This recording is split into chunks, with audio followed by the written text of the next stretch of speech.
Hello दोस्तों, स्वागत है आप सभी का आपके अपने यूट्यूब चैनल अभय क्लासेस में। दोस्तों, आपको अभय क्लासेस यूट्यूब चैनल के बारे में बता दें, अगर आपका यूपी बोर्ड का एग्ज़ाम है तो देखिए मैंने लगातार वीडियो अपलोड करना चालू कर दिया है। जिन लोगों को पॉलिटेक्निक की तैयारी करना है अब से स्टार्ट कर दिया हूँ। अब देखिए जैसे कि मान लीजिए आपको इंग्लिश का पैसेज पढ़ना होगा, 23 मिनट की एक वीडियो इसको पढ़ लीजिए। आपको फिज़िक्स के वीडियो देखना है तो देखिए फिज़िक्स का पूरा वन शॉट रिवीजन पार्ट 2 है, देख लीजिए 1 घंटा 19 मिनट का। ये वाला पार्ट 2 है, निबंध मैंने बता दिया है।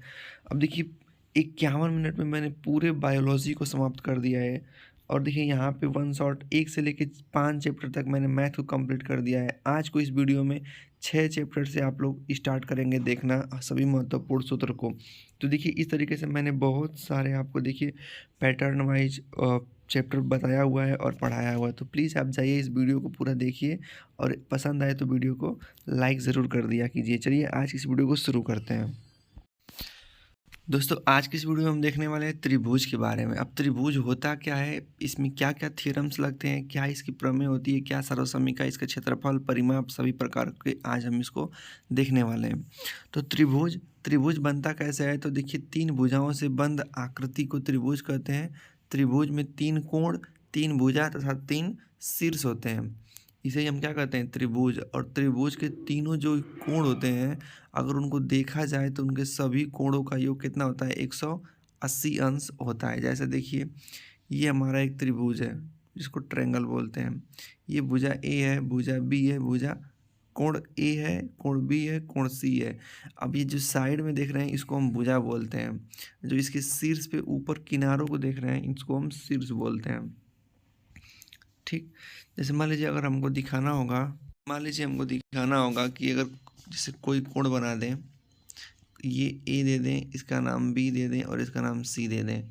अगर हमको दिखाना होगा कोण बी के बारे में तो आप डायरेक्ट कोण बी भी लिख सकते हैं या लिख सकते हैं कोण ए बी सी। मतलब जो बीच में होता है ना उसी को देखते हैं। तो कोई भी समझ जाएगा कि कोण ए से आप आए बी के पास, बी से सी, तो इसके बीच में जो झुकाव बना है वही आपका एंगल हो जाएगा। ठीक है। अगर त्रिभुज के कोण को अगर आपको दिखाना होगा तो ऐसे यल आकार की आकृति को आप त्रिभुज के कोण को दिखाते हैं। आइए अब देखते हैं त्रिभुज के संबंधित क्षेत्रफल। अगर मान लीजिए त्रिभुज का क्षेत्रफल दिखाना होगा तो त्रिभुज का क्षेत्रफल का सूत्र होता है 1/2 आधार गुणे ऊंचाई। या अगर आपको ऐसे त्रिभुज मिल जाए जो कि कोई भुजा बराबर नहीं हो अर्थात विषमबाहु त्रिभुज मिल जाए तो आप सूत्र लगाएंगे ए क्षेत्रफल बराबर करड़ी में यस कोष्टक में S minus A, S minus B और यस माइनस सी। जहाँ आप यस कैसे निकालेंगे तो तीनों भुजाओं को जोड़ के बटा में 2 कर देंगे तो आपको यस का मान निकल जाएगा।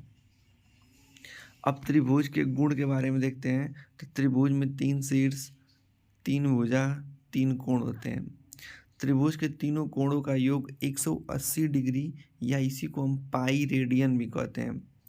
त्रिभुज की 2 भुजाओं का योग तीसरी भुजा से हमेशा अधिक होता है, इस बात को आप याद रखेंगे। और त्रिभुज की 2 भुजाओं का अंतर तीसरी भुजा से छोटी होती है। त्रिभुज के प्रकार, तो त्रिभुज को देखिए अगर हम भुजा और कोण 2 आधार पर बांट सकते हैं। अगर बात करें त्रिभुज को भुजा के आधार पर बांटें तो भुजा के आधार पर त्रिभुज 3 प्रकार का होता है। जैसे समबाहु त्रिभुज, समद्विबाहु त्रिभुज और विषमबाहु त्रिभुज। इसका मतलब जैसे मान लीजिए अगर आपको समबाहु त्रिभुज बताना होगा तो समबाहु त्रिभुज की सभी भुजाएं मतलब तीनों भुजाएं आपस में क्या होती हैं, इक्वल होती हैं। मतलब अगर ये 5 सेंटीमीटर का होगा तो ये भी 5 सेंटीमीटर और ये भी 5 सेंटीमीटर का होगा। ठीक है। और इनकी जो बीच में कोण बनेगा, क्या बनेगा, इसके बीच में जो कोण बनेगा 60 डिग्री का बनेगा, मतलब कि 60 अंश का बनेगा। आपसे प्रश्न पूछ देगा कि वह कौन सा त्रिभुज है जिसकी प्रत्येक कोण 60 अंश का होता है, तो आप बताएंगे समबाहु त्रिभुज। अब समबाहु त्रिभुज से संबंधित कुछ महत्वपूर्ण फॉर्मूले देख लेते हैं। अगर आपको समबाहु त्रिभुज का क्षेत्रफल बताना होगा तो आप बताएंगे करड़ी में 3/4 गुणे भुजा स्क्वायर। अगर आपको समबाहु त्रिभुज का परिमाप पूछेगा तो 3 गुणे भुजा बताएंगे। अगर पूछेगा कि शीर्ष बिंदु से डाले गए लंब की लंबाई तो करड़ी में 3/4 इंटू भुजा कर देंगे। पूछेगा कि अगर समबाहु त्रिभुज के अर्धवृत्त का क्षेत्रफल। अगर कोई समबाहु त्रिभुज है, इसमें कोई अर्धवृत्त बना हुआ है, अगर इसका अर्धवृत्त की अगर त्रिज्या को पता करना होगा तो ए बटा के 2 गुणे करनी में 3 कर देंगे। अब परिवृत्त का क्षेत्रफल माने कि अगर उसके बाहर कोई वृत्त बना होगा तो बनाएंगे ए बटा करनी में 3। अब आते हैं हम लोग समद्विबाहु त्रिभुज पे। समद्विबाहु मतलब देखिए, सम माने समान, द्वि माने दो ठे, बाहु मतलब भुजा। तो ऐसा त्रिभुज जिसकी केवल दो भुजा आपस में बराबर हो, मतलब अगर ये 5 सेंटीमीटर, ये भी 5 सेंटीमीटर और ये 4 सेंटीमीटर का दे देगा, तो ये वाली भुजा और ये वाली भुजा आपस में क्या होगी, इक्वल हो जाएगी। जैसे अगर कहेगा समद्विबाहु त्रिभुज, तो देखिए वह त्रिभुज जिसकी 3 भुजाओं में से कोई 2 भुजा समान हो और उसी को कहते हैं क्या, समद्विबाहु त्रिभुज। आगे आपको बताते हैं, अगर मान लीजिए कोई त्रिभुज है, इसकी जो दोनों भुजा बराबर है, तो इस वाले भुजा के सामने का कोण ये और इस वाले भुजा के सामने का कोण ये, दोनों आपस में इक्वल हो जाएंगे। क्या हो जाएंगे, इक्वल। अगर आपको जानना होगा समद्विबाहु त्रिभुज के क्षेत्रफल के या उससे अन्य संबंधित सूत्र, तो आप यहाँ पे देख सकते हैं कि समबाहु त्रिभुज का अगर क्षेत्रफल बताना होगा तो 1/2 समद्विबाहु त्रिभुज का क्षेत्रफल बताना होगा तो उसका सूत्र होता है 1/2 आधार गुणे ऊंचाई। केवल अगर क्षेत्रफल बताना है तो आप अंग्रेजी में भी लिख सकते हैं 1/2 b/h। अगर दूसरा क्षेत्र अगर चाहिए कि नहीं आपको दूसरी तरह से बताना है, तो इसका एक और सूत्र होता है। क्या होता है कि a/4 करड़ी में b² माइनस a²। अगर तीसरे तरीके से बताना चाहते हैं तो आपको 1/2 भुजा square into sine theta, 1/2 a into sine theta. अगर आपको कोण दे देगा तो इससे भी आप निकाल सकते हैं। समद्विबाहु त्रिभुज का अगर परिमाप पूछ देगा तो 2a प्लस b, माने दोनों भुजा अलग अलग है, दो भुजा समान है इसलिए 2a हो गया है और एक भुजा अलग है इसलिए b। तो आप इन तरीकों से आप समद्विबाहु त्रिभुज का क्षेत्रफल या उसकी भुजा या उसका परिमाप ज्ञात कर सकते हैं। अगला दिया है विषम बाहु त्रिभुज। विषम का मतलब भिन्न, बाहु का मतलब भुजा। ऐसा त्रिभुज जिसकी सभी भुजाएं आपस में अलग अलग हो उसे हम कहेंगे विषम बाहु त्रिभुज।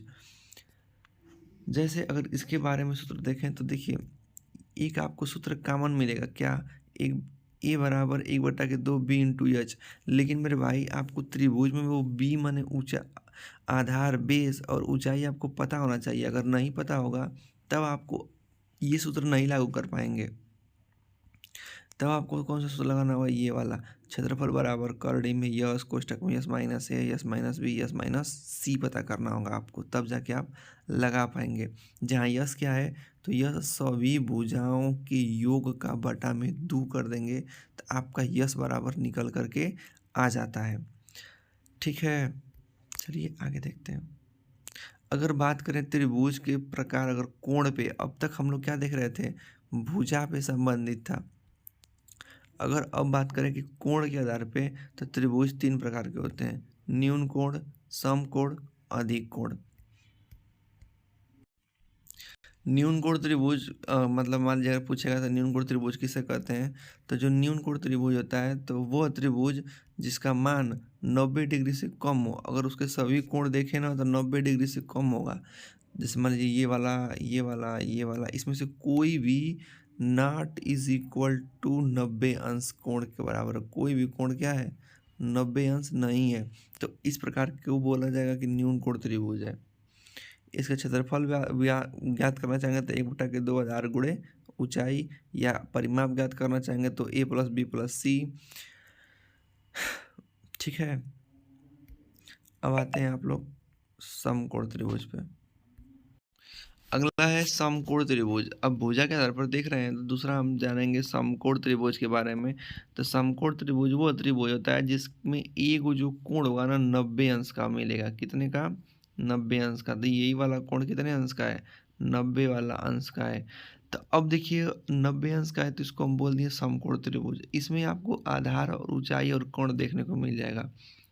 ये वाला होता है कर्ण, ये वाला नीचे वाला होता है आधार, और ये वाला होता है लंब। अगर सूत्र की बात करें तो अगर आपको पता करना होगा कि इसका विकर्ण की लंबाई, तो आप देखिए ये वाला सूत्र लगा सकते हैं, पाइथागोरस प्रमेय वाला, कि भुजा AC का स्क्वायर बराबर AB का स्क्वायर प्लस BC का स्क्वायर। समकोण त्रिभुज का कोण की ज्ञात कर सकते हैं, त्रिलंब ज्ञात कर सकते हैं, आधार ज्ञात कर सकते हैं, और इसका क्षेत्रफल ज्ञात कर सकते हैं। समान सूत्र है, आसानी से आप इसको निकाल सकते हैं। क्या करेंगे, अगर क्षेत्रफल निकालना हो तो 1/2 आधार गुणे ऊंचाई कर देंगे। कर्ण लंब आधार ज्ञात करना होगा तो बस यही वाला जो फार्मूला आप देख रहे हैं ना, इसी फार्मूले को आप अलग अलग तरीके से बदल बदल के आप इस तरीके से लगा सकते हैं। जब आपको कर्ण ज्ञात करना होगा तो बीच में प्लस कर दीजिएगा, या फिर लंब और आधार ज्ञात करना होगा तो माइनस माइनस कर दीजिएगा। अब हम लोग जानेंगे अधिक कोण त्रिभुज के बारे में। अधिक कोण त्रिभुज क्या होता है, हमने एक पढ़ा न्यून कोण त्रिभुज।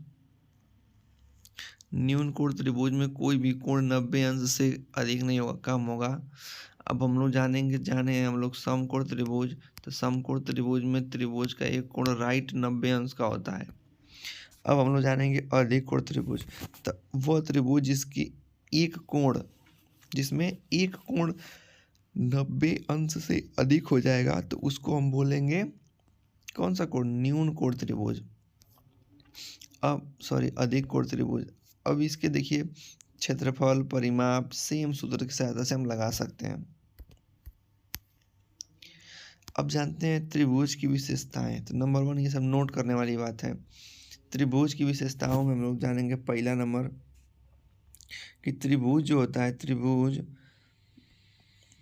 त्रिभुज के तीनों कोणों का अगर योग देखें तो 180 अंश या पाई डिग्री कहते हैं। त्रिभुज में 3 शीर्ष, 3 भुजा, 3 कोण होते हैं। त्रिभुज की किन्हीं 2 भुजाओं का योग तीसरी भुजा से अधिक होना चाहिए। त्रिभुज की किन्हीं 2 भुजाओं का अंतर तीसरी भुजा से छोटी होनी चाहिए। ठीक है। अगला है कि त्रिभुज के 2 भुजाओं का अंतर तीसरी भुजा से छोटा होना चाहिए। ठीक है। किन्हीं 2 भुजाओं का योग तीसरी भुजा से बड़ी होनी चाहिए, ये भी सही है। ये भी वही दिया है। यदि एक रेखा किसी त्रिभुज के 2 भुजाओं को इकाई अनुपात में विभाजित कर रहे तो वह तीसरी भुजा के समांतर होगी। बिल्कुल सही बात है। अगर कोई त्रिभुज है, अगर ये कोई रेखा आ रही है, इन दोनों को अगर मध्य बिंदु पर माने समान बिंदु पर काट के जाएगी तो ये जो तीसरी भुजा है ना, इसकी समांतर होगी। पढ़ेंगे नेक्स्ट चैप्टर, जो कि चैप्टर का नाम होने वाला है निर्देशांक ज्यामिति। आप ध्यान दीजिए कि मैंने हर एक चैप्टर से जो महत्वपूर्ण उस चैप्टर के फॉर्मूले हैं, जो उसके थ्योरीज हैं, उनको हमने बताया चालू कर दिया है। अगर आपको ऐसे प्रश्न मिल जाते हैं बहुविकल्पी प्रश्न में या लघुत्तरी या फिर विकल्प मारने वाले में, तो आप निश्चित रूप से मार करके आएंगे। ठीक है। सवाल फिर आपको अगले वीडियो के माध्यम से बताया जाएगा, या फिर मेरा पहले साल का जो है उसमें मैंने बहुत सारे वीडियोस को कंप्लीट करवा दिया है। अब आपको मॉडल पेपर देखने को मिलेगा, तो पहले आप फटाफट इसको देख लीजिए। अब देखिए कि निर्देशांक ज्यामिति क्या होता है। तो निर्देशांक ज्यामिति गणित का एक मुख्य शाखा होती है, जिसे समतल आकृति पर बने बिंदुओं को 2 संख्याओं के जोड़े के रूप में परिभाषित किया जाता है। संख्याओं के जोड़े से बने बिंदु स्थिति को ही हम निर्देशांक ज्यामिति कहते हैं। जैसे आप ध्यान से समझिए,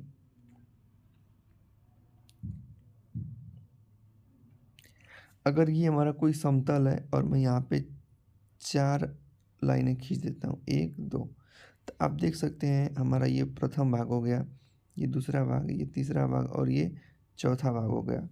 तो प्रथम भाग को बोलेंगे प्रथम चतुर्थांश, द्वितीय चतुर्थांश, तृतीय चतुर्थांश और चतुर्थ चतुर्थांश। तो आप ध्यान दीजिएगा, प्रथम चतुर्थांश में ना दोनों जो संख्या होगी प्लस प्लस में होंगी। दूसरा में ए पहला वाला माइनस, दूसरा वाला प्लस, तीसरे में माइनस माइनस, चौथे में एगो में प्लस होगा और एगो में माइनस होगा। ठीक। यहाँ पे चतुर्थांश के पद आपको दिखाया गया है। अभी मैं आपको आगे बता देता हूँ। याद करने का सबसे अच्छा तरीका है कि प्रथम पद यानी कि सभी में प्लस प्लस, दूसरा पद में पहला माइनस फिर प्लस, तीसरा में माइनस माइनस, चौथा में पहला वाला प्लस और दूसरा वाला माइनस। मतलब पहला और तीसरा तो ये आपको याद हो जाएगा कि पहला में प्लस प्लस, तीसरा में माइनस माइनस, दूसरा में एक में माइनस प्लस, फिर प्लस माइनस। अब अभी मैं आपको इसके बारे में बताता हूँ कि ये होता क्या है। अब देखिए, अगर आपसे कहता है ना कि मूल बिंदु, तब मूल बिंदु का निर्देशांक पूछेगा तो ये जो बीच में होता है ना, जहाँ सभी काट रहे होते हैं, इसी को बोलते हैं मूल बिंदु। इसको 0,0 से प्रदर्शित करते हैं। अब देखिए, इस चैप्टर का पहला सूत्र आपको देखने को मिल जा रहा है। पूछेगा ना कि दूरी का सूत्र बताइए। जैसे कह देगा कि एक हमारी कोई है, एक बिंदु यहाँ है, एक बिंदु यहाँ है, इन दोनों बिंदुओं के बीच में देखिए कितना दूरी है, माने इस बिंदु के बीच की कितना दूरी है आपको बताना है। तो कैसे बताएंगे? तो सबसे पहले ये वाला जो बिंदु है ना, इसका निर्देशांक दिया रहेगा। क्या? कुछ भी दे सकता है। मान लीजिए x कामा वाई निर्देशांक दे दिया, इसका दे देगा x2 कामा y2 दे देगा, x2 कामा y2 इसका निर्देशांक दे देगा। इसका चलिए x1 y1 कर देते हैं। तो इन बिंदुओं के बीच की दूरी अगर पूछेगा तो आप ध्यान दीजिएगा, पहले एक बड़ी सी करड़ी बना लीजिएगा, फिर उसमें x2 माइनस x1 करके उसका होल स्क्वायर कर दीजिएगा, प्लस y2 माइनस y1 का होल स्क्वायर कर दीजिएगा। फिर आप इसको हल कर देंगे तो दो बिंदुओं के बीच की दूरी का सूत्र निकल जाएगा। ठीक है। कभी कभी पूछ देता है मध्य बिंदु। जैसे मान लीजिए एक ये रेखा है, इसका निर्देशांक मान लीजिए x1 y1 है, और इसका निर्देशांक अगर x2 y2 है, तो कहेगा ना कि एकदम निश्चित रूप से इस मूल बिंदु बीच में जो पड़ रहा है मध्य बिंदु, इसका निर्देशांक बताइए। तो जब मध्य बिंदु शब्द का प्रयोग करेगा तो आप क्या करेंगे, ध्यान दीजिएगा। मध्य बिंदु कहेगा तो आप x बराबर x1 प्लस x2 बटा में 2 कीजिएगा, इससे हमारा पहला निकल जाएगा। और फिर y1 प्लस y2 बटा में 2 करेंगे तो इससे हमारा दूसरा वाला निकल जाएगा। इस तरीके से आप दूरी का निकालने का सूत्र सीख गए और आप मध्य बिंदु का सूत्र सीख गए। अब आप सीखेंगे विभाजन का सूत्र। विभाजन अब दो प्रकार से होता है। जैसे कोई रेखा है, अगर हम इसको यहीं से काट दें तो अगर हम इसको कर दें कि एक संबंध है, 3 में बांट दिए। ध्यान दीजिएगा, कोई हमारी रेखा ए बी नाम से थी, इसका निर्देशांक मान लीजिए x1 y1, इसका x2 y2। अगर इसको हम यहीं से काट देंगे, बताइए कि ये जो काटे हैं तो इस वाला भाग और ये वाला भाग बताइए। तो कहेंगे ना कि ये एक और 3 के अनुपात में बांटे हैं, तो ये इसको अनुपात का नाम दे देंगे। अब इसके लिए कौन सा सूत्र लगाएंगे देखिएगा। तो अब जब जो बिंदु काटा है उसका निर्देशांक पता करना होगा, तो यम1 x2 प्लस यन1 x1 बटा में यम प्लस यन। यम और यन क्या है? अनुपात है, एक संबंध है 3 का है ना, तो ये अनुपात है। y का मान निकालना होगा तो m y2 plus m y1 बटा में m प्लस यन। इस तरीके से आप निकाल पाएंगे। देखिए, अगर जब आपसे त्रिभुज का क्षेत्रफल के बारे में दे देगा, देखिए यहाँ पे अगर ज्यामिति दे देगा, कुछ ज्यामिति में अगर ऐसी आकृति बन गई, इसका निर्देशांक x1 y1 x2 y2 x3 y3 दे दिया, तब आप कैसे निकालेंगे? तो आप त्रिभुज का सामान्य सूत्र जानते हैं क्या? 1/2 आधार गुणे शीर्ष लंब। अब कैसे आप निकालेंगे? तो एक सूत्र होता है, आप इसको याद कर लीजिएगा, बहुत ज़रूरी है। आप इसका स्क्रीनशॉट लेके रख सकते हैं कि 1/2 x1 कोष्टक में y2 y3 बीच में माइनस रहेगा, plus x2 y3 y1 plus x3 y1 minus y2। ये वाला सूत्र से आप लगा सकते हैं क्या? इस वाले सूत्र का प्रयोग करके आप त्रिभुज के क्षेत्रफल का सूत्र निकाल सकते हैं। बाकी जो भी इसमें महत्वपूर्ण चीज़ें थी, इसमें आपको दो बिंदुओं के बीच की दूरी देखने को मिल गया होगा, मध्य बिंदु, बाह्य विभाजन, अंत विभाजन। आपसे जब बाह्य विभाजन कहेगा तो जहाँ आप सूत्र प्लस प्लस उपयोग कर रहे थे ऊपर, वहाँ आप माइनस माइनस कर दीजिएगा। दो बिंदुओं के बीच की दूरी, मध्य बिंदु, अंत विभाजन, बाह्य विभाजन, त्रिभुज क्षेत्रफल, 1 2 3 4 5, ये 5 टॉपिक चैप्टर 7 के लिए बहुत ही महत्वपूर्ण है। आप इस सूत्र को निश्चित रूप से लिख करके याद करके जाइएगा। अब हम लोग स्टार्ट करते हैं चैप्टर नंबर 8, जिसका नाम है त्रिकोणमिति एक परिचय। अब त्रिकोणमिति क्या है? तो देखिए, त्रिकोणमिति एक त्रिभुज की भुजा एवं कोण के बीच संबंध के अध्ययन को क्या कहते हैं? त्रिकोणमिति कहते हैं।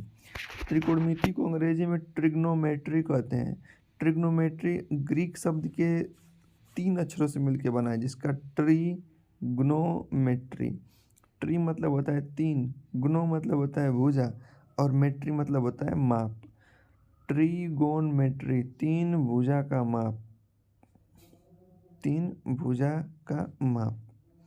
अब जैसे ट्रिग्नोमेट्री लागू किस पे होती है? तो ट्रिग्नोमेट्री हमेशा समकोण त्रिभुज पर लगती है। समकोण त्रिभुज में जो 2 भुजा सीधी आपको मिल जाएगा, ये वाली और नीचे वाली, ये लंब होती है, ये आधार होती है। और जो तिरछी भुजा आपको मिलती है उसको हम कहते हैं कर्ण।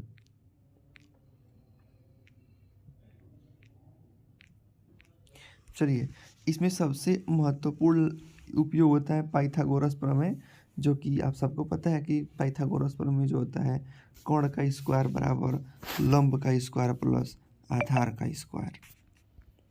ठीक है।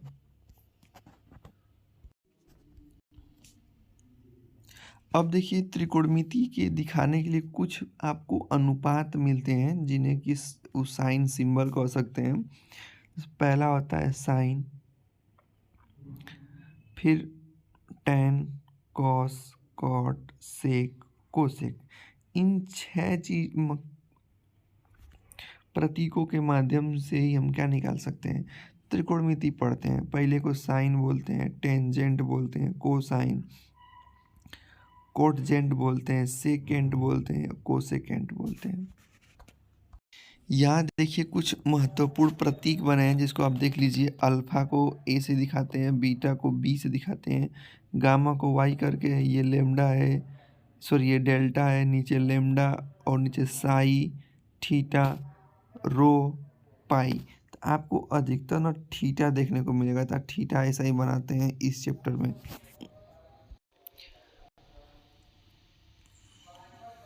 देखिए, अब जो होता, अगर आपने पढ़ा साइन का स्टैन कोट से कोसे के बारे में, तो साइन 0 अंश का मान कह देंगे कि 0। इसको मैं थोड़ा सा जूम कर देता हूँ। साइन 0 अंश का मान 0, साइन 30 अंश का मान 1/2, साइन 45 अंश का मान 1/2 में 2, साइन 60 अंश का मान करड़ी में 3/2, साइन 90 अंश का मान 1, कॉट 0 अंश का मान 1, कॉट 30 अंश का मान करड़ी में 3/2, काट 45 अंश का मान 1/2 में 2, काट 60 अंश का मान 1/2, काट 90 अंश का मान 0, टैन 0 अंश का मान 0, टैन 30 अंश का मान 1/2 में 3, टैन 45 अंश का मान 1, टैन 60 अंश का मान करड़ी में 3, टैन 90 अंश का मान इनफाइनाइट, इसको अनंत बोलते हैं। कॉट 0 अंश का मान इनफाइनाइट, कॉट 30 अंश का मान करड़ी में 3, कॉट 45 अंश का मान 1, कॉट 60 अंश का मान 1/2 में 3, कॉट 90 अंश का मान 0, सेक 0 अंश का मान 1, सेक 30 अंश का मान 1/2 में 3, सेक 45 अंश का मान करड़ी में 2, सेक 60 अंश का मान 2, और सेक 90 अंश का मान इनफाइनाइट होता है।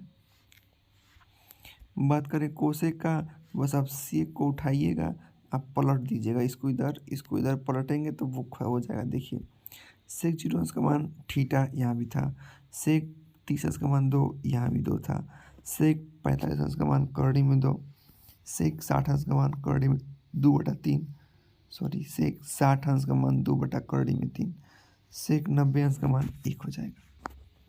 सॉरी, कोसेक हम सेक बोल रहे थे, ये सब कोसेक के मान है। अब आइए कुछ महत्वपूर्ण फार्मूले देखते हैं। साइन बराबर होता है 1/के कोसेक, कॉस बराबर होता है 1/के सेक, टैन बराबर होता है 1/के कॉट। कोसेक अगर इसी का जस्ट उल्टा भी हो जाएगा, कोसेक बराबर 1/के साइन, सेक बराबर 1/कॉस, कॉट बराबर 1/के टैन। अब देखिए कि कॉस इंटू सेक बराबर 1 होता है, tan into cot tan into cot बराबर भी 1 होता है। अब साइन स्क्वायर कास स्क्वायर बराबर 1, tan स्क्वायर प्लस 1 बराबर tan स्क्वायर प्लस 1 बराबर सेक, और कॉट स्क्वायर प्लस 1 बराबर कोसेक। इस बात को आपको, ये सबसे महत्वपूर्ण है इस चैप्टर में, ये जाने बिना आप आगे बढ़ ही नहीं सकते हैं। और इसको और ये कोण वाले को तो आप, ये बहुत ही ज़रूरी है, क्या है, तो आप इसको याद कीजिए, कुछ भी कीजिए, लेकिन आपको ये याद होना चाहिए, तभी आप सवाल इसके लगा पाएंगे। आगे आपका फार्मूला है कि अगर साइन ए प्लस बी बराबर कहेगा तो आप सूत्र लगाएंगे sine A into cot B plus cot A into. अगला सूत्र है कि साइन ए माइनस बी बराबर sine A into cos B minus cos A into sine B. Tan A cos A plus B बराबर cos A into cos B minus sine A into sine B. Cos A minus B का सूत्र क्या होगा, cos A into cos B plus, अगर आपसे पूछ देता है कि कॉस ए माइनस बी बराबर, तो कहेंगे कि cos A into cos B plus sine A into sine B. Tan A plus B का सूत्र क्या होता है, तो टेन ए प्लस बी का सूत्र हो जाता है ten A plus ten B बट्टा में 1 माइनस टेन ए इंटू।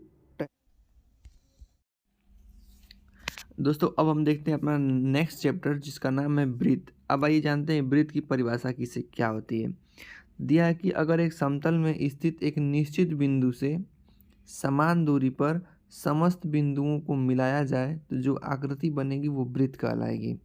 ठीक है, तो अब जैसे कि मान लीजिए अगर कोई बिंदु है, उससे निश्चित दूरी पर समस्त बिंदु को मिला रहे हैं तो ये क्या हो जाएगा, वृत्त।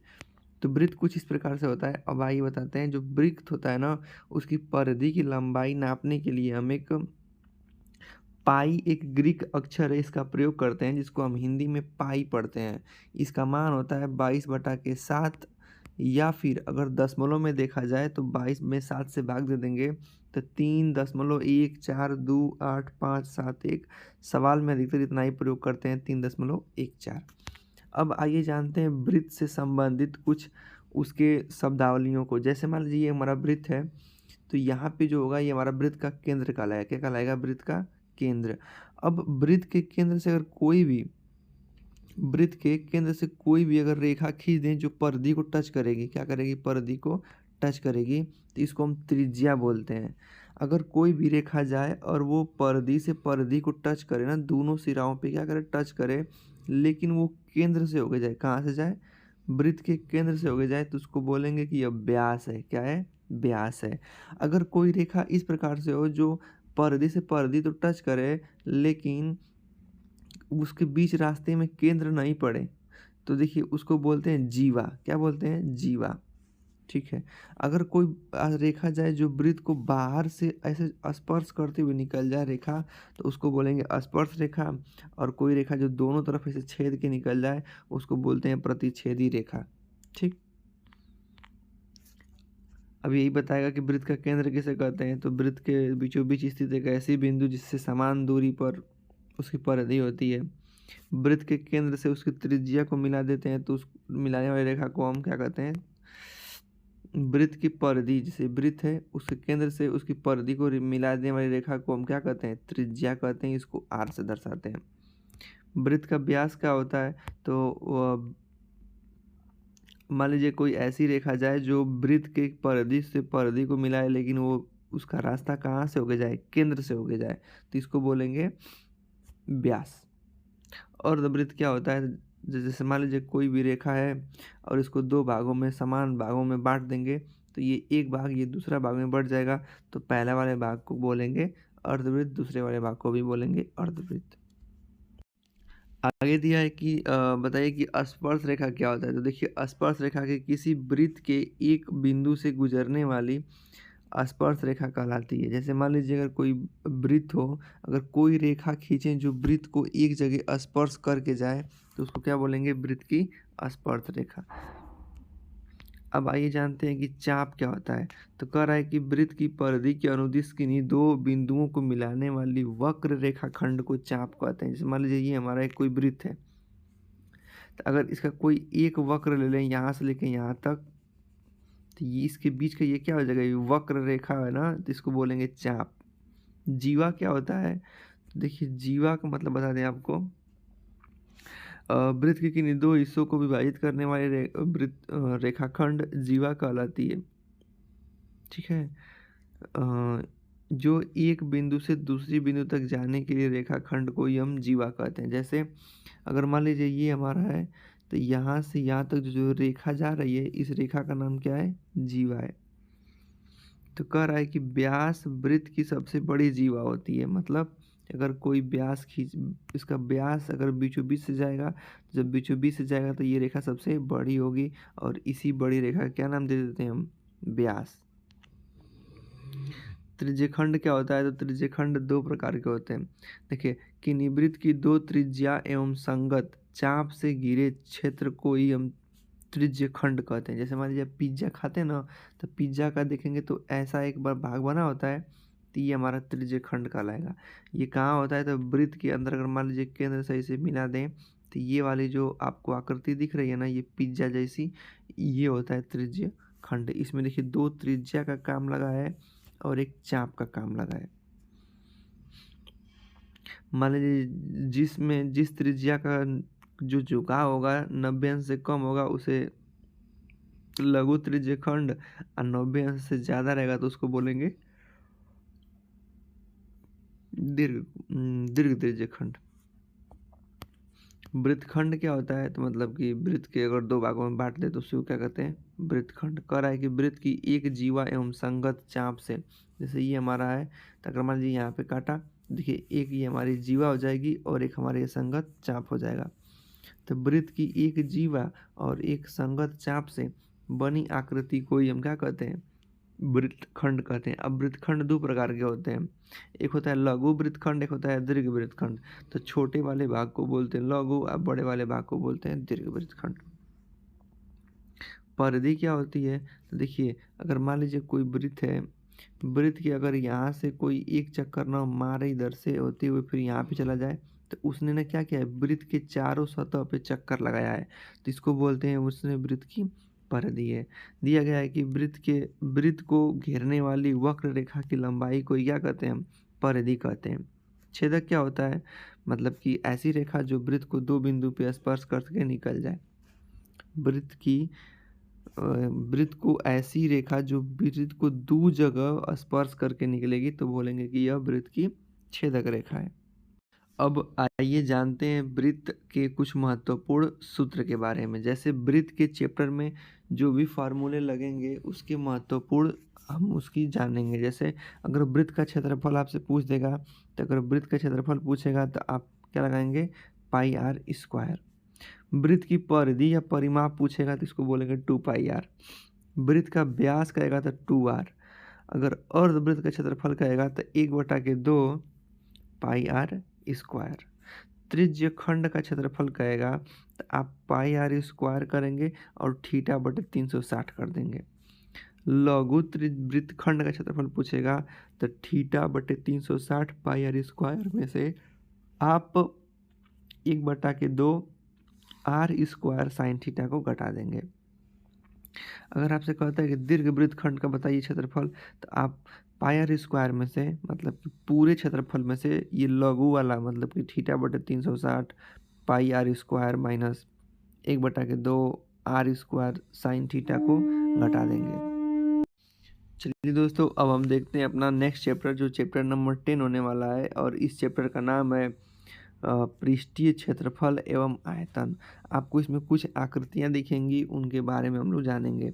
जैसे कह रहा है कि अब बताइए कि पृष्ठीय क्षेत्रफल क्या होता है। तो कह रहा है कि किसी त्रिविमीय आकार के सतह की कुल क्षेत्रफल को क्या कहते हैं, पृष्ठीय क्षेत्रफल कहते हैं। आयतन क्या होता है, जो वस्तु जितना स्थान घेरती है उसे उस वस्तु का आयतन कहते हैं। इसमें वस्तु की लंबाई, चौड़ाई, ऊंचाई ज्ञात होना आवश्यक है। जब हम लोग आयतन निकालते हैं तो उसका जो एसआई मात्रक होता है वो मीटर क्यूब होता है। अगला है कि त्रिविमीय आकृति के अंतर्गत कौन कौन सी आकृतियाँ आती हैं, तो घन, घनाभ, बेलन, शंकु, गोला, शंकु के छिन्नक इत्यादि आकृतियाँ आती हैं। अब आइए कुछ महत्वपूर्ण हम लोग फार्मूले देखते हैं। अगर आपसे कहेगा कि घन के बारे में पहले जानते हैं। तो कहेगा कि घन का आयतन क्या होता है, तो आप कहेंगे क्या कहेंगे, कहेंगे कि देखिए ए पर 3 घात होता है। फिर कहेगा कि घनाभ का आयतन, तो लंबाई गुणे चौड़ाई गुणे ऊंचाई, ये यल है ना। फिर कहेगा कि बेलन का आयतन, मतलब कि सूत्र हो जाएगा पाई आर स्क्वायर एच। अभी इसके बारे में हम आपको एक एक आकृति लेकर बताएंगे। शंकु का आयतन, तो 1/3 आधार का क्षेत्रफल, मतलब कि पाई आर स्क्वायर और एच हो जाएगा। गोले के वक्र पृष्ठ का क्षेत्रफल 4 पाई आर स्क्वायर। छिन्नक के आयतन का सूत्र 1/3 pi H R square plus small R square plus capital R small R. अभी हम बता रहे हैं कि कैपिटल आर स्मॉल आर क्या होता है। जैसे देखेंगे हम लोग, यहाँ पे आपको दिख रहा होगा घनाभ के बारे में। अब देखिए ये जो आकृति है कैसी है, घनाभ के आकार की है, ठीक है। इसमें क्या है कि एक यहाँ पे सतह आपको दिख रहा होगा, एक यहाँ पे सतह आपको दिख रहा होगा और एक नीचे। 3 आगे दिख रहा है, 3 पीछे है। तो इसमें देखिए ये वाला जो होता है ये लंबाई होती है, ये ऊंचाई होती है, और ये जो आप साइड से देखते हैं इसको चौड़ाई बोलते हैं। तो क्षेत्र इसका जब आयतन निकालते हैं तो सूत्र क्या लगाते हैं, इसका सूत्र लगाते हैं कि लंबाई गुणे चौड़ाई गुणे ऊंचाई। अगर हमको इसका पूरा जो है पृष्ठीय क्षेत्रफल निकालना होगा, मतलब कि पूरा इसका क्षेत्र कितना इसका भाग है पूरा 6 पृष्ठ का, तो आपको सूत्र लगाएंगे 2 कोष्ठक में लंबाई धन चौड़ाई प्लस चौड़ाई धन ऊंचाई प्लस ऊंचाई धन लंबाई। इसी को अंग्रेजी में पढ़ते हैं 2 कोष्ठक में यल बी धन बी एच धन एच यल। अगर इसका तिर्यक ऊंचाई निकालेंगे, तिर्यक ऊंचाई का मतलब ना, जैसे कि इसमें यहाँ इस कोने से लेके इस कोने के बीच में, तो इस प्रकार अगर जब भी आपसे पूछ दे कि तिर्यक ऊंचाई क्या होता है, तो यहाँ से यहाँ तक ये जो कोई रेखा होगी उसी की लंबाई को पूछता है। तो उसके लिए फार्मूला क्या लगाते हैं, आप देख लीजिएगा कि फार्मूला लगाते हैं कि कौरड़ी में यल मतलब लंबाई का स्क्वायर प्लस चौड़ाई का स्क्वायर प्लस ऊंचाई का स्क्वायर। चलिए आगे देखते हैं। अगला अब हम लोग देखते हैं घन के बारे में, जिसको हम क्यूब बोलते हैं। क्यूब में क्या होता है ना कि इसका लंबाई चौड़ाई ऊंचाई सब एक बराबर। देखिए ये लंबाई आपको दिख जाएगी, सामने का सतह, ये पीछे का, और ये जस्ट बगल का दिख जाएगा। इसमें 3 सतह सामने है, 3 सतह पीछे है, लेकिन दोनों में क्या अंतर होता है कि घनाभ में लंबाई चौड़ाई ऊंचाई अलग अलग होगी, लेकिन घन में क्या होगा ना, यह त्रिविमीय आकृति होती है, इसमें लंबाई चौड़ाई ऊंचाई सब एक समान होते हैं। इसमें 6 फलक होते हैं, 12 किनारे होते हैं। 12 किनारे मतलब 1 किनारा, 2 किनारा, 3 किनारा, 4 किनारा, ऐसा ही 3 गो 3 चौक को 12 किनारा और 8 कोने होते हैं। अगर इसका सूत्र जानना होगा कि इसमें महत्वपूर्ण सूत्र कौन कौन से हैं, तो देखिए घनाभ का आयतन का सूत्र होता है भुजा पर 3 घात। घन का आयतन का सूत्र होता है भुजा पे 3 घात। घन का पृष्ठीय क्षेत्रफल होता है 6 गुणे भुजा स्क्वायर। घन का कर्ण की लंबाई होती है कर्णी में 3 गुणे भुजा। अब हम लोग जानते हैं सिलेंडर के बारे में। सिलेंडर क्या होता है, तो देखिए एक ऐसी आकृति होती है ना, मतलब ऊपर और नीचे 2 सतहें होती हैं, मतलब जो गोल आकार की होती हैं, और यहाँ पे इसमें ऊंचाई पाया जाता है, ठीक है। इसी को कहते हैं सिलेंडर। आप देख रहे होंगे ऐसा आकृति आप देखे होंगे, तो ये जो होता है उसको एच बोलते हैं, और जो केंद्र से इसकी मिला होता है उसको आर बोलते हैं। तो पूछेगा ना कि बेलन का आयतन बताइए, तो आयतन का सूत्र लगाएंगे पाई आर स्क्वायर एच। कहेगा ना कि वक्र पृष्ठ क्षेत्रफल बताइए। वक्र पृष्ठ का मतलब ये सामने का जो गोला वाला भाग आप दिख रहे हैं ना, ये इधर, इसी का क्षेत्रफल ये आगे और जस्ट जो पीछे दिख रहा है, तो इसका हो जाएगा 2 पाई आर एच। अगर कहेगा कि बेलन का कुल पृष्ठीय क्षेत्रफल बताइए, तो सूत्र हो जाएगा 2 पाई आर कोष्ठक में आर प्लस एच। अब हम लोग जानेंगे शंकु के बारे में। शंकु का मतलब कोण। अगर हम किसी समकोण त्रिभुज को उसके लंब के चारों ओर घुमा दें तो एक पिंड बन जाता है, जिसे हम क्या कहते हैं, लंब वृत्तीय शंकु। इसकी ये एकदम ये हाइट होती है और केंद्र से इसके जो मिला होता है उसको त्रिज्या कहते हैं। जैसे यदि शंकु की आधार की त्रिज्या r लिखते हैं और ऊंचाई को h लिखते हैं, तो इसमें ज़्यादातर काम आता है हमको ये तिर्यक ऊंचाई, जिसको हम स्मॉल यल से दिखाते हैं। अब इसको निकालने के लिए आप करड़ी में h square plus r square लगा देते हैं। इसका अगर फॉर्मूला देखा जाए तो शंकु का आयतन 1/3 पाई आर स्क्वायर एच, शंकु का वक्र पृष्ठ पाई आर यल, और शंकु का अगर कुल पृष्ठ निकालना होगा तो pi R L plus pi R square. ये मतलब ये वाला भाग हो जाएगा और नीचे वाला भाग सब कुछ जोड़ देंगे तो कहेंगे संपूर्ण पृष्ठ निकल गया। अब हम लोग देखेंगे शंकु के छिन्नक के बारे में। अब इसका मतलब क्या होता है, जैसे मान लीजिए यही हमारा एक शंकु है, अगर हम क्या करें ये शंकु के ऊपर वाला भाग को ना, शंकु के ऊपर वाले भाग को ये मिटा दें। शंकु के क्या करें, ऊपर वाले भाग को ऐसे कुछ दूरी तक मिटा देंगे तो एक हमारी एक संरचना देखने को मिलेगी। ऐसी संरचना देखने को मिलेगा ना, यहाँ पे गोला नीचे गोला, तो ये वाला जो बोलते हैं इसको छिन्नक बोलते हैं। मैंने शंकु को अगर काट देंगे तो जो आकृति बनेगा ऊपर से उसको छिन्नक बोलते हैं। तो अगर आपसे पूछता है कि इसकी लंबाई चौड़ाई ऊंचाई दे के अगर इसमें आपको आयतन पूछेगा तो आप कौन सा सूत्र लगाएंगे, देखिए 1/3 पाई एच कोष्टक में आर स्क्वायर प्लस मतलब इसको बोलते हैं छोटा आर, इसको बोलते हैं बड़ा आर।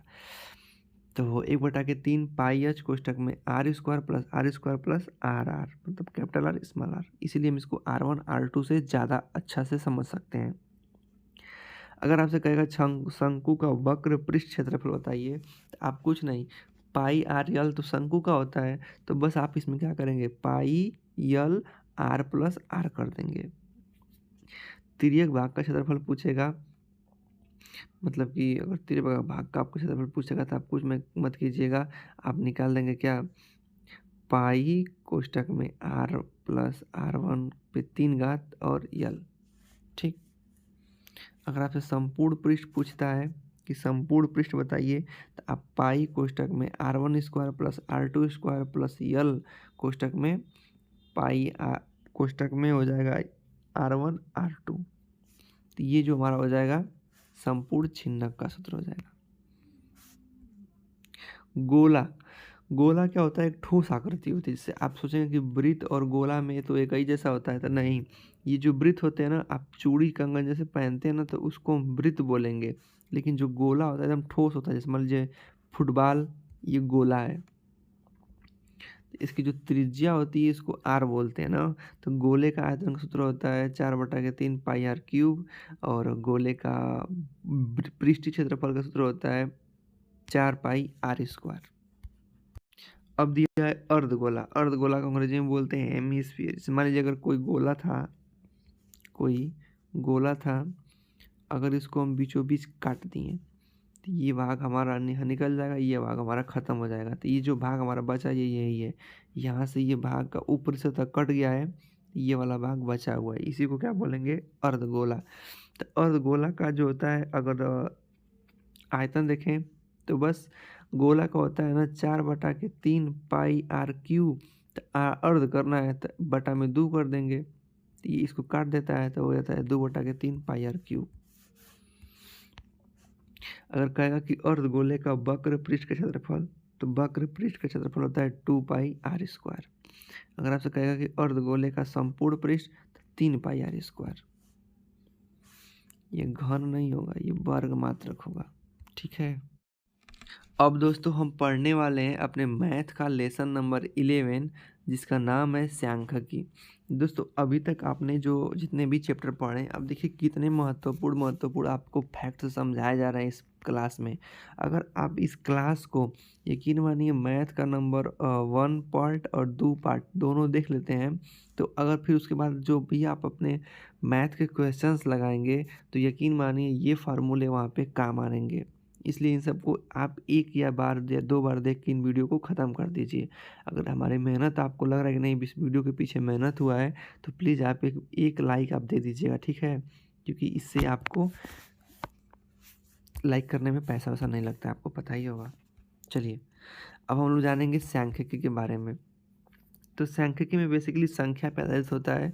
इसमें क्या-क्या पूछा जाएगा, तो देखिए आपको ये सब नहीं पूछा जाएगा, बस आपसे जो महत्वपूर्ण है मैं आपको समझा देता हूँ। आपसे पूछा जाएगा परिसर निकालिए, जैसे दे देगा 1, 3, 8, 9, 7 ये एक आंकड़ा है। इस आंकड़े का परिसर निकालिए। तो आप कुछ नहीं, क्या करेंगे परिसर निकालने के लिए महत्तम मान में से न्यूनतम मान को घटा देते हैं। मतलब कि आप 9 में से किसको घटा देंगे, 1 को घटा देंगे तो क्या आएगा 8, तो इसका परिसर 8 हो जाएगा। ठीक है, तब आप निकाल लेंगे कि रेंज और परिसर क्या होता है। बारंबारता मतलब ना कोई संख्या उसमें कितनी बार आ रही है।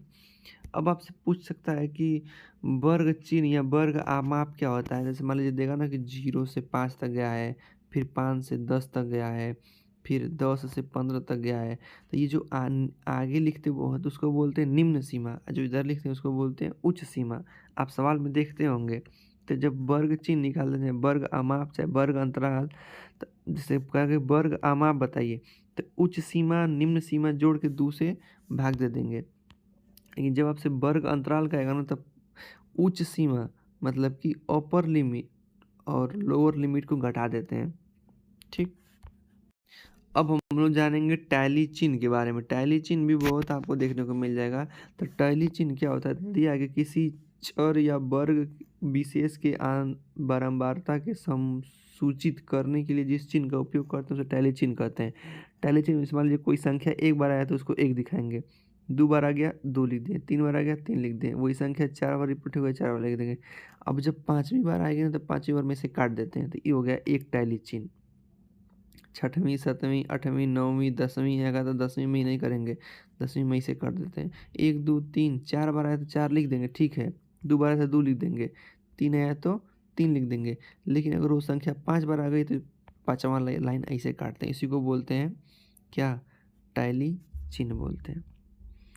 अब देखिए जो मुख्य रूप से आपको इस चैप्टर में पढ़ना क्या है, माध्य, माध्यिका, बहुलक, मीन, मीडियन और मोड।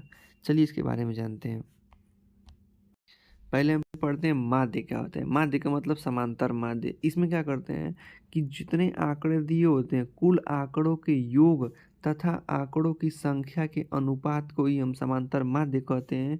इसे यक्ष पे बार से दिखाते हैं। जैसे अगर आपको कुछ आंकड़ा दिया गया है तो उस आंकड़े का योग करेंगे, कुल कितना आंकड़ा दिया हुआ है उसी से भाग कर देंगे तो हमारा माध्य निकल जाएगा। माध्यिका का सूत्र क्या होता है, तो माध्यिका का सूत्र होता है यम मतलब मीडियन बराबर आई कोष्टक में यन बटा के 2 माइनस सी एफ बटा में यफ कैप स्मॉल वाला इंटू एच, जहाँ आई जो है माध्यम की निम्न वर्ग सीमा है, यन क्या है प्रेक्षकों की संख्या है, माने कितने हैं 100 में कि विषम में को गो आए हैं सब, और सी एफ क्या है कि माध्यक वर्ग से ठीक पहले वाले वर्ग की संचयी बारंबारता। और पूछेगा आपसे कि उसमें यफ क्या है, तो यफ बराबर बारंबारता है और यच बराबर वर्ग का माप है। अब समझते हैं बहुलक। बहुलक को हम मोड कहते हैं। यदि आंकड़ा आवृत्ति हो, यदि आंकड़ा क्या हो अवर्गीकृत हो, तो जिस पद की बारंबारता सर्वाधिक होती है उसे ही बहुलक कहते हैं। जैसे मान लीजिए 2 6 2 2 8 7 दे देगा और पूछेगा ना कि इसका बहुलक बताइए, तो आप देखिए इसमें किसकी मात्रा सबसे अधिक है, तो कहेंगे ना सर जी इसमें 2 सबसे अधिक बार आया है इसलिए बहुलक 2 हो जाएगा। लेकिन अब जब सूत्र पे लगाएंगे, जब बड़े बड़े सवाल देंगे तब उसका बहुलक का फॉर्मूला याद कर लीजिए कि यम 0 बराबर आई कोष्टक में यफ यम प्लस यफ माइनस 1 बटा में 2 यफ यम माइनस यफ यम माइनस 1 माइनस यफ यम प्लस 1 इंटू एच। मान लीजिए पूछ भी देता है कि ये सब क्या है, तो आई का मान बहुलक वर्ग के निचली सीमा, यफ यम माइनस 1 का मतलब कि बहुलक वर्ग के पहले वर्ग की आवृत्ति, यफ यम कहेगा तो बहुलक वर्ग की आवृत्ति, यफ प्लस यम कहेगा तो बहुलक वर्ग के अगले वर्ग की आवृत्ति। यच कहेगा तो बहुलक वर्ग के अंतराल का अंतर। दोस्तों अब हम समझते हैं अपने नेक्स्ट चैप्टर, जो कि चैप्टर नंबर लास्ट है, जिसका नाम है प्रायिकता। कहते हैं ना लास्ट बट नॉट लीस्ट, अंतिम है लेकिन ये बहुत ही धमाकेदार है। पूछता है सवाल, प्रायिकता पूछ देगा, प्रायिकता निकालिए। तो प्रायिकता निकालने में देखिए, प्रायिकता बताते हैं क्या होता है। जैसे मान लीजिए आपके पास 6 बॉल हैं, 1 2 3 4 5 6। इस पे नंबरिंग लिखा गया है, इस पे 1 लिखा गया है, इस पे 2, इस पे 3, इस पे 4, इसमें 5, इसमें 6। तब पूछेगा ना कि मान लीजिए आप एक थैला लिए हैं, उसमें 6 बॉल हैं और उसमें से आप एक बार हाथ डाल के एक गेंद निकालते हैं, तो बताइए कि क्या प्रायिकता है कि वो 4 हो सकता है, चौथा बॉल होगा। तो अब देखेंगे कि देखिए चौथा बॉल को गोए में, तो चौथा बॉल तो एक ही है ना। तो जितना घटना हो सकती है उसको लिखते हैं, अब बटा में कुल कितनी घटना हो सकती थी चाहे मौजूद है उसको बोलते हैं।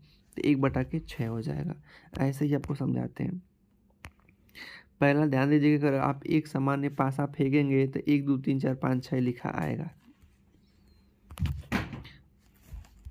तो आप इसमें एक बात याद रखेंगे कि जैसे मान लीजिए एक पासा फेंकेंगे तो 6 चीज़ें हो सकती हैं। तो उन 6 चीज़ों को बोलेंगे कुल घटना बोल सकते हैं, माने या कुल परिणाम बोल सकते हैं। उसमें से कोई चीज़ एक चीज़ लेके आना होगा तो उसको बोलेंगे अनुकूल परिणाम। ठीक है।